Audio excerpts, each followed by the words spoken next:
What's happening here is the message evolving from surface level confidence into something far more primal and magnetic. It's no longer about saying the right thing or acting like the alpha. It's about letting go of the act entirely and becoming deeply rooted in your own emotional truth. When a woman engages with you, challenges you, or tests you, it's not a trap. It's her way of feeling into who you really are. Not the polished version, but the part of you that doesn't flinch under tension. When she says something like, "You're kind of quiet," it's not an accusation. It's curiosity, and instead of defending or performing, the move is to lean into it. "Yeah, I like silence." That flips the frame. It changes the energy. Suddenly, you're not explaining yourself. You're owning the moment. This whole message is about a kind of strength that has nothing to do with dominance or control. It's not about proving you're interesting. It's about being unshakably comfortable with who you are. And ironically, it's your so-called flaws, your stillness, awkwardness, even your insecurity, that can become your sharpest tools. When you don't rush to cover them up, when you stop shrinking to be liked, you start creating polarity.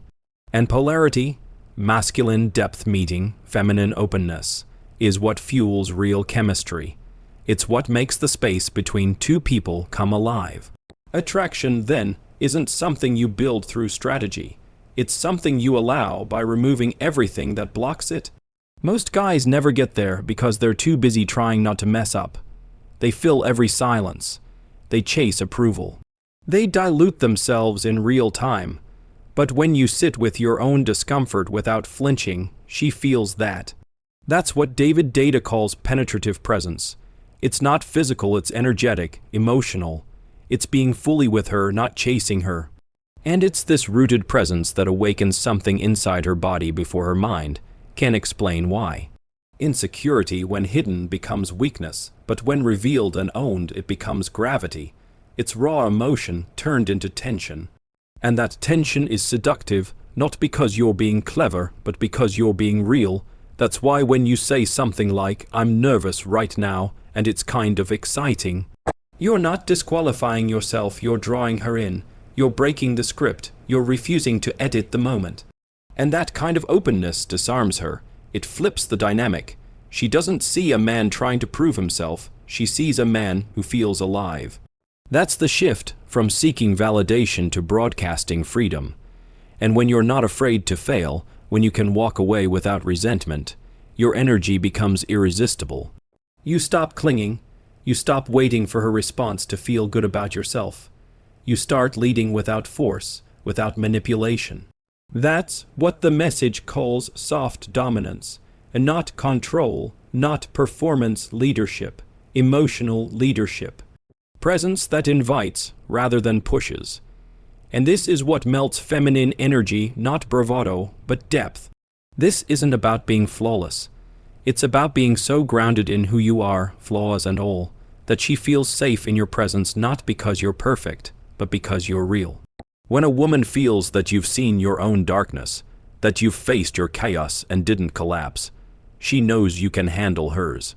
And that knowing is where trust and desire begin. It's also why seduction doesn't stop when the date ends. If you've done it right, she leaves not with answers, but with questions, with a feeling, with tension that lingers.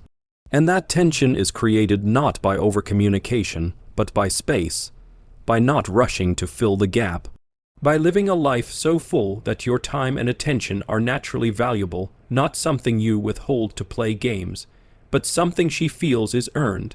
Ultimately, the message is simple: stop hiding, stop shrinking, stop trying to fix what was never broken. Your insecurity isn't your enemy, it's your edge.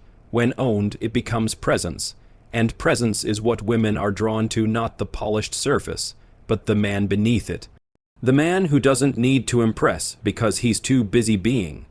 The one who's not trying to be liked, but is allowing himself to be felt. That's the difference between attraction that fades and attraction that haunts her. The kind she remembers in silence. The kind she thinks about when she's alone.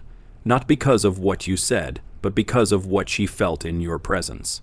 And the question now isn't whether you can become that kind of man. The question is whether you're willing to stop hiding behind the need to be perfect and start showing up as who you really are.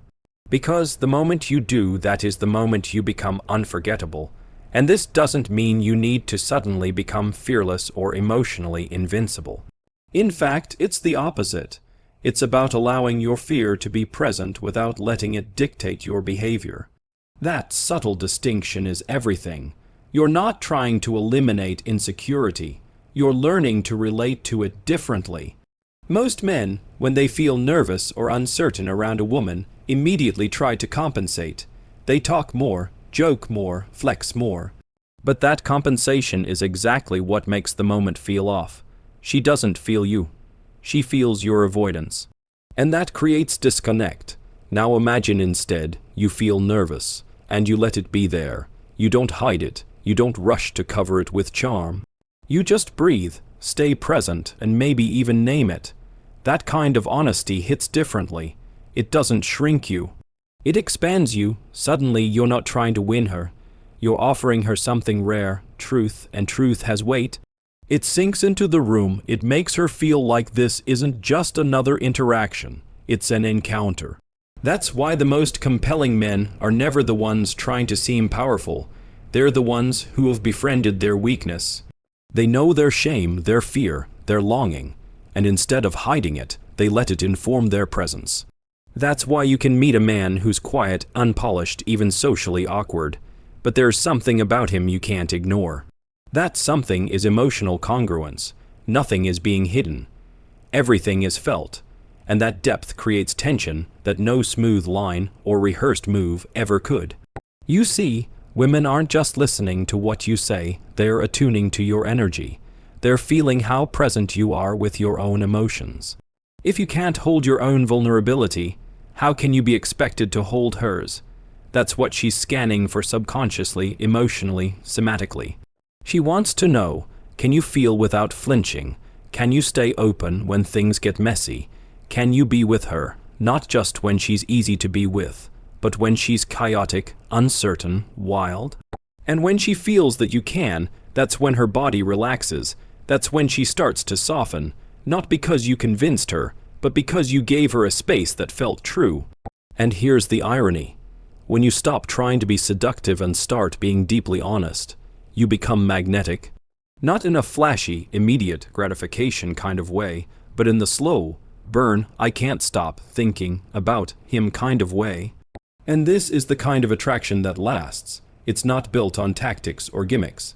It's built on your ability to be present with your own emotional landscape. To be the eye of the storm, to feel her without trying to fix her, to offer your groundedness as an anchor, not as a performance but as a truth. Because here's what most men don't realize, the parts of you you've been taught to hide. Your awkwardness, your sensitivity, your uncertainty. Those are not liabilities. They're doorways. When owned, they create space. Space for real connection. Space for intimacy. Space for her to let her guard down and meet you in a place beyond roles and expectations. So stop waiting to be ready. Stop rehearsing your identity. Show up, be seen, let your edges be visible. Because when you do, the mask drops, and underneath the mask is the version of you she's been waiting for. Not the perfect man, but the real one. The one who feels like home. Let her meet that man, let her feel that man, and you'll see. It's not about being everything. It's about being undeniable.